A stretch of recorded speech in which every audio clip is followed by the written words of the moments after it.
Itulah Palestina yang tidak sedang baik-baik saja saat sebagian dunia merasakan ketenangan, fasilitas yang baik. Tentu di sana sangat jauh berbeda. Bukan hanya terdengar kisahnya, sekarang mudah untuk diakses, ditampakkan keadaannya. Orang-orang yang berkehidupan tenang dan nyaman di Palestina, khususnya di Gaza, di utara, mesti berhadapan dengan peluru, mesti berhadapan dengan rudal. Audio Jungle. Audio Jungle.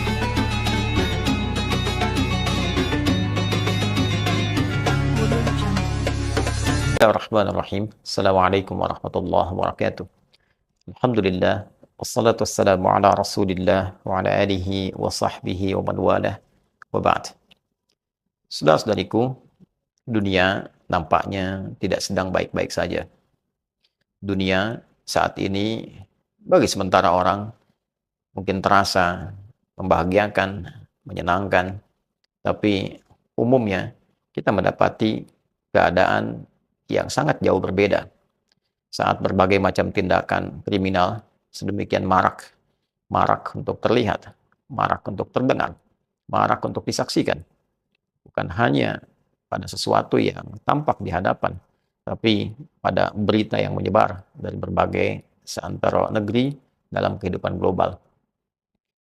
Akumulasi semua tingkat keburukan ini, bila kita sedikit banyak meluangkan waktu dan mengarahkan pandangan kita, maka saat ini mata dunia tertuju pada satu tempat yang bersejarah, tempat yang melahirkan banyak nabi yang memberikan pencerahan dalam kehidupan dunia, tempat yang menjadi persinggahan bagi sebagian nabi yang membawa risalah, bahkan tempat berisra nabi yang sangat mulia, Nabi Agung Muhammad sallallahu alaihi wasallam. Itulah Palestina yang tidak sedang baik-baik saja saat sebagian dunia merasakan ketenangan, fasilitas yang baik. Tentu di sana sangat jauh berbeda. Bukan hanya terdengar kisahnya, sekarang mudah untuk diakses, ditampakkan keadaannya. Orang-orang yang berkehidupan tenang dan nyaman di Palestina, khususnya di Gaza, di utara, mesti berhadapan dengan peluru, mesti berhadapan dengan rudal, mesti berhadapan dengan tank, dan bukan hanya mengeksekusi mereka, tapi juga mengusir warga yang ada di dalamnya untuk berpindah. Dari utara, selatan pun dipaksa untuk berpindah. Kini, keadaan yang berlangsung di Rafah saat sebagian besar warga Palestina hanya mendapatkan tempat itu untuk berpijak, mengungsi dalam kondisi yang bahkan tidak ideal. Dalam beberapa hari ke belakang ini, mereka menghadapi situasi yang nyaris sama seperti tempat-tempat sebelumnya. Tembakan, ancaman, berbagai macam jenis-jenis tindakan yang tentu bukan hanya mengancam kepada jiwa, tapi juga meruntuhkan berbagai macam harapan dan cita-cita berkehidupan. Dalam suasana demikian, semua terpanggil, setidaknya dengan nilai kemanusiaannya. Maka hal yang sebelumnya nyaris tidak terjadi, bahkan sekarang nampak ke permukaan.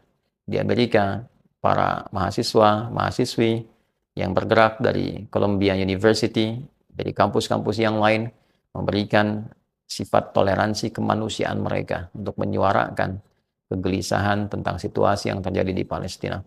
Bahkan beberapa dalam sesi wisuda, ada beberapa mahasiswi yang mengenakan pakaian-pakaian yang memberikan dukungan untuk kemerdekaan Palestina. 500 orang berpengaruh di Perancis juga mendesak Presiden Perancis Macron untuk menyatakan dan mengakui kemerdekaan untuk Palestina. Alhamdulillah, di PBB statusnya telah naik, walaupun juga kita merasakan banyak ketidakadilan. Betapa sulit bagi satu negara untuk mendapatkan pengakuan ketika ratusan negara sudah mengakuinya. Dan bukankah PBB merupakan satu tempat untuk bernaung beragam macam negara yang mengharapkan kedamaian, ketentraman, kebaikan. Untuk itu, kiranya bagi kita yang berada di Indonesia khususnya, atau Muslim dimanapun, tidak melupakan Palestina. Karena Palestina bukan hanya bagian dari sejarah. Palestina adalah bagian dari nilai-nilai kehidupan yang menyemai perjalanan syariat Islam.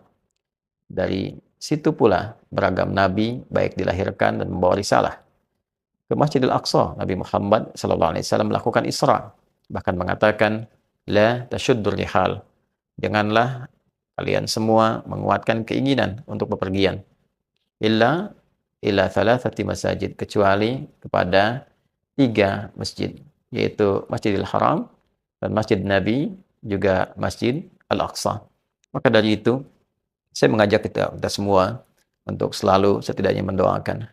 Mudah-mudahan Allah Subhanahu wa taala melindungi saudara-saudara kita di Palestina, memberikan kemerdekaan terbaik, dan bukan berarti perhatian kita ke Palestina menghilangkan perhatian utama kita pada saudara-saudari kita sebangsa setanah air. Tetap itu nomor 1 yang harus kita lakukan. Tetangga kita, kerabat kita yang sedang diuji dengan musibah, banjir bandang, baik di Sumatera, di Luwu, dan lain sebagainya. Tentu itu menjadi prioritas. Namun, tidak juga menjadikan itu semua membuat kita lupa tentang Palestina. Apalagi bila disibukkan dengan hanya polemik, debat-debat pada yang tidak esensial, yang tidak ada ujungnya, yang meramaikan media sosial, yang kita lupa bahwa saat perdebatan itu terjadi, kolega kita, sesama manusia, sedang mengalami tindakan-tindakan yang di luar batas kemanusiaan.